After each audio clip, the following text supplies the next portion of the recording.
Endi toza havoda mana shunaqa qilib turib, yerda ko'lab turib, chuqurda ariq tevasiga mana shunaqa taxtani qo'yib turib, xuddi shunaqangi holatda abdastani olib turib, ukaxonga o'xshab turib o'tirganingizda, endi maza qilib soyga qarab o'tiraman deganingizda, bag'da ana deb turib, mana shunaqa qilib qo'shnilaringiz baqirib ketaverib, joningizga tegdimi?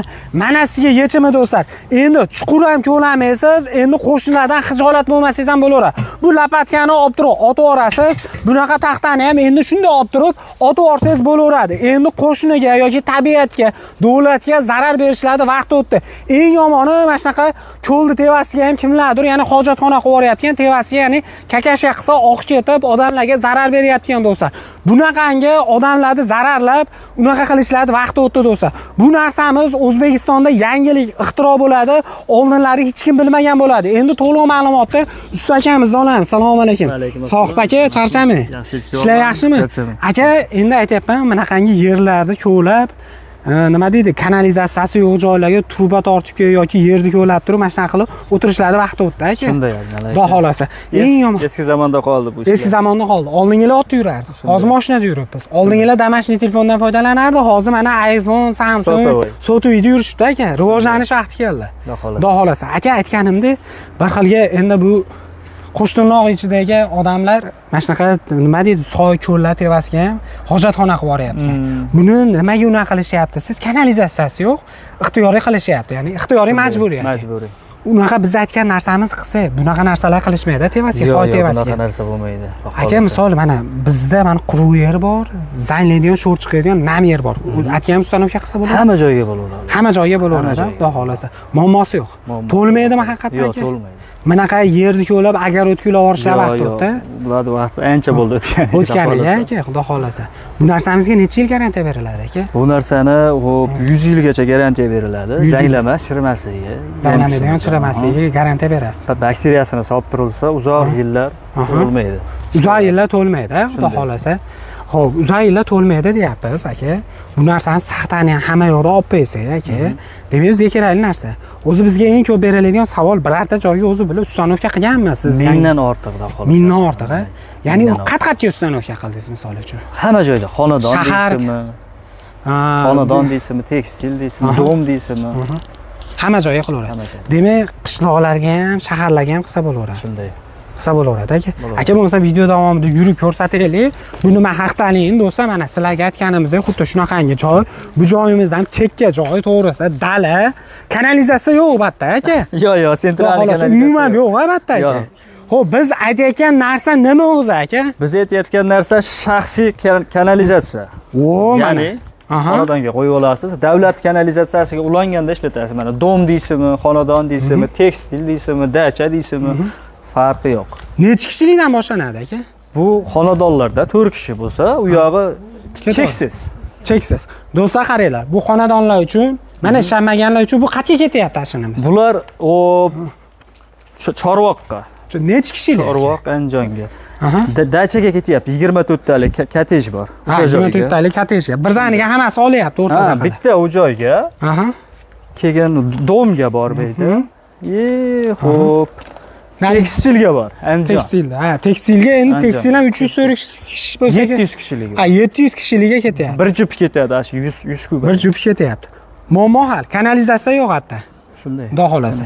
Ko'lani qanaqa qilib ishlaydi, ishlash tartibi aka? Odamlar ishlamayapti, mashinalari usan deyishyapti aka. Xo'p, to'kli sistemasi bor, bakteriyalik sistemasi bor. Ya'ni biz garantiya beramiz ishlashiga, to'lmasligiga. 100%. 100%. Faqatgina qaranglar, ikki xil narsani maydalamaydi. Bunimiz temirda ham, betonda ham maydalaydi. Pampers bilan salafandan tashqari qolgan hamma yo'qni maydalab tashlaydi. Bitta narsa, mana tarkibida polietilen bor narsa o'tib ketib qolmasa bo'ladi. Bu o'tib ketib qolsa nima bo'ladi? Uni ham yomon joyi yo'q. Aytaylik, qanchadadir bir vassana aytib turish kerak. Ya'ni torttirib, idishni pustoy qilib yana ishlatilaveradi.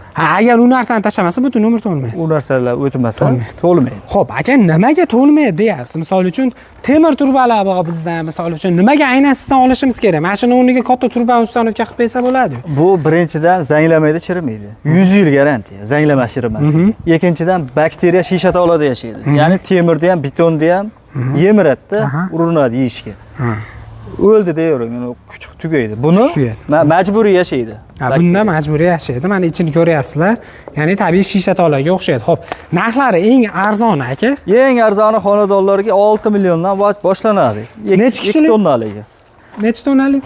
7-8 ta odam hojatxonasini o'ziga yoki hammomda o'ziga bo'lsa. Xo'p, ishlash tartibi endi musulmonchilik aka, undan tashqari o'zbekchilik aka bizda. Misol uchun, mana oshxonamiki bor, odamda axlati bor deyshar. Ikkalasi bitta bo'lib ketadimi deyshar. Ko'pchilik o'sha savolga javob bersak. Bu endi nima deydi? Bu 3 kamera bo'ladi. Hojat hammom bu yoqqa ulansa, narigini ko'rsataylik. Bu 2 tonnada, bu bittasini o'ziniki hojatxona. Mana bu 3 tonnalikda. Hojat hammom bu yoqqa ulansa, bu yerda перегородкasi bor demak. Shu yerdan ochib beriladi oshxonaga. Oshxonaga. Ya'ni hojat hammom texnik suv bo'lib oshxonaga podach qiladi. U yerda ham texnik suv bo'lib, yomg'irda suv bo'lib bu tomondan chiqadi. Uni suvini o'g'it o'rnida ishlatsa bo'ladi. Buni asosan endi 95% yer tagiga haydaveryapti. Ya'ni yer yemaveradigan suv chiqadi. Yer yemaydigan. Hali hidi yo'q. Yo'q.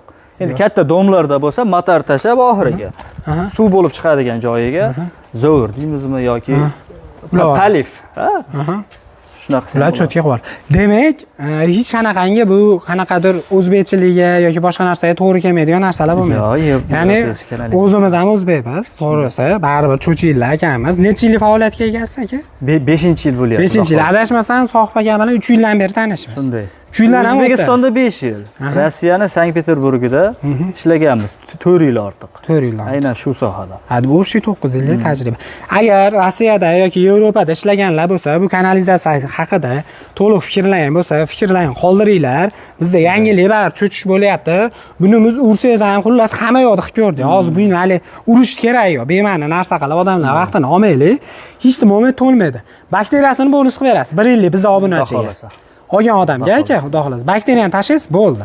Ishlash tartibi shu, xudo xolasa. Umuman to'lmaydi, hech nima bo'lmaydi. Xo'p, odamda axlati, ya'ni tualetga alohida, hammomga alohida bo'ladi. Undan tashqari o'sha yog'lama idishlar, misol uchun oshxonaniki alohida bo'lib chiqib ketadi. Bir-biriga, ya'ni daxli yo'q. Yo'q. Daxli yo'q. Eng arzoni necha pul aka? Eng arzoni 6 milliondan boshlanadi. 6 million. Bu yog'i ketaveradi. Ketaveradi. Xo'p, bularning ichida nima bor aka? 6 millionning ichida. Yesenga bo'ylab dastlabki montajimiz bor. Kelishilgan holat. Nafaqat O'zbekiston, Yesenga davlatlariga ham chiqa olamiz. Vodiy bo'ylab mana shuni ichida dastlabkasi. Vodiy o'zimiz vodiydamiz, xolos. Uyda egasi, yerda egasi nimani tayyorlab berish kerak sizga? Joyda razmerini aytamiz, kavlatib, ketadigan shebinini, объемini aytamiz. Qancha shebin ketishini. Ya'ni qanaqa idish olishlariga qarab. Xudo xolasa. Do'stlar, kimgadir qiziq bo'lsa, biz Namangan qayerda turibmiz aka? Namangan viloyati, Namangan tumani. Namangan viloyat, Namangan tumanida Sohib akaning nomerlarini pastga qoldirdik. Albatta foydadan oldimsizlar ham 1 yillik bakteriya bonus, ichcha katta ob'emda olsangiz chegirmalar qilib beradi. Xolasa, mana sexda turibsiz, birinchi qo'l. Endi bizda bugun to'g'risi bu videoda do'stlar qaranglar. Hayitdan oldin olyapmiz, hayit arafasida dam olishyapti bular. Shunday. Shuning uchun ishchilar yo'q, lekin o'sha ish to'lib yotibdi. Akamiz ham to'g'risi uka hayitgacha dam olyaptilar. Ishlari yetarli. Reklamaga muhtoj emasmiz, lekin yetib bormagan joylarga yetib borsin deb reklama qildiryapmiz sizlar. Yana bitta narsa nimalarga bizdan misol kelib, ko'rib, olsa joyidan olishadi-da. Ya'ni qo'ldan olishmaydi, nechinchidir qo'ldan. Endi uni ham aybi yo'q, tirikchilik yo'q. Xo'p, ustanovka jarayonini o'zimiz qilib bersak yaxshi bo'ladi. Ko'pchiliklar o'zlari olib ketadi, jicha arzoniga uchib boshqa qilishadi-yu. Bu narsa yangilik-ku. Imkon qadar o'zimiz ustalar borib qilib bersa, ishonchli bo'ladi. Garantiyamiz bo'ladi-da. Ertaga bunaqa ekan, bo'lmadi, mana bo'lmadi degan gap so'z bo'lmaydi. Bu tavsiya. Tavsiya sizlarga, xudo xolasa. Pastda nomerlarni qoldirdik, bemalol aloqaga chiqaverasizlar. Menimcha Sohib aka ham yo'q aytdi aka. Xudo xolasa. Mabodo kamchiligi bo'lsa, telefon qilishsin. Xudo xolasa. Sog' bo'linglar, salomat bo'linglar.